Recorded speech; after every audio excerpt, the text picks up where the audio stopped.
pikiran jenengan itu kan ya dalam konteks agama ini kan nyenengke gitu, adem gitu nggih. Nah, dalam konteks ini ke yang lain nih guys, selain multikultural ini.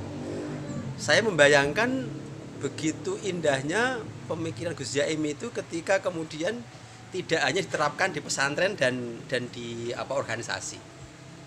Mungkin enggak pemikiran seperti itu diterapkan dalam konteks politik, Gus. Saya inginnya seperti itu. Oh, terus. Iya. Cuma masalahnya orang-orang partai politik itu kan menutup diri untuk orang luar.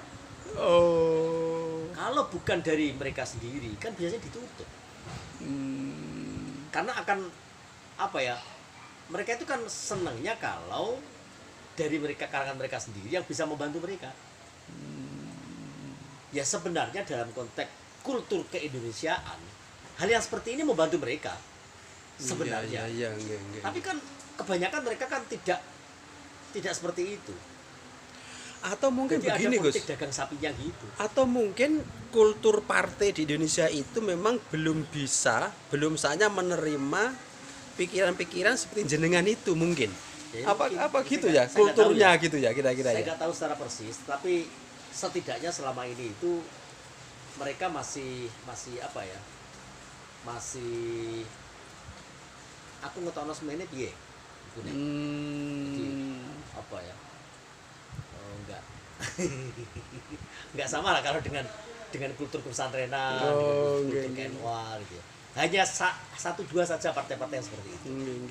Padahal kan kalau bicara bicara pesantren, bicara NU itu kan sebenarnya di Indonesia itu kan ada partai yang sebenarnya itu sangat dekat dengan pesantren. Ya, sekarang saya tanya. Itu kan. Sekarang saya tanya. Iya. Banyak mana orang yang model didukung pesantren tanpa duit sama sekali seperti itu jadi, atau dengan orang yang pakai duit senajan ora didukung pesantren? Yang banyak jadi yang mana? Waduh, pertanyaan susah dijawab. Terus sekali-kali sama kan tadi kan tanya ke saya terus, sekali-kali saya tanya dong.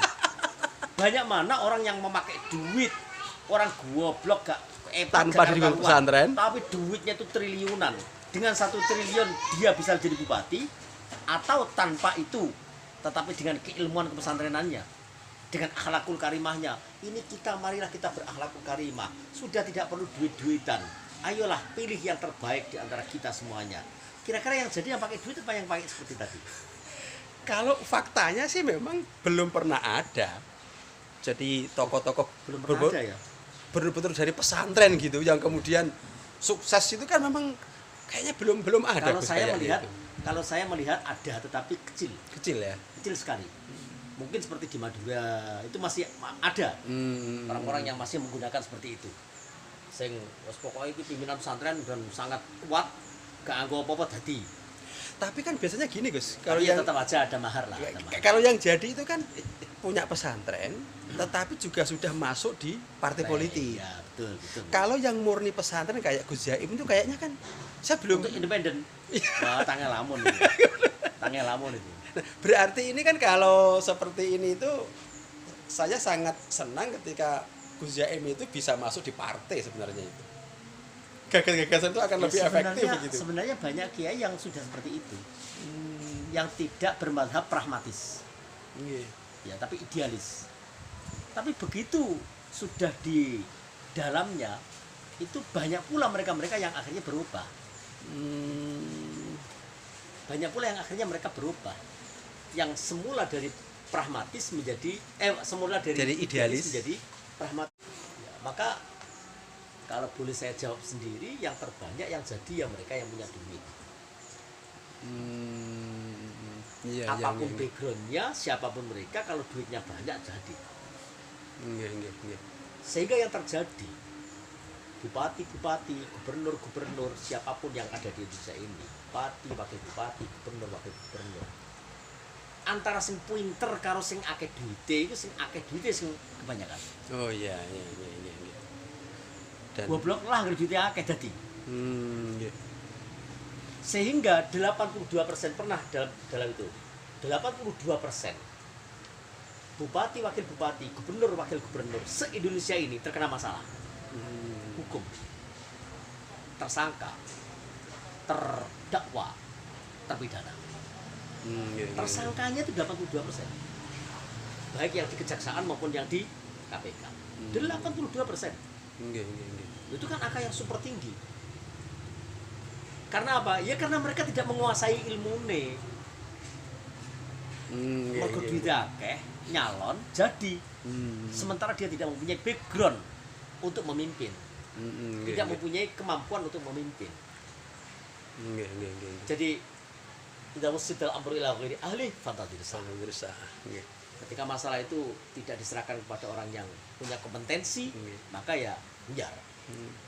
Oh, nggih. Ya nggih. seperti itu.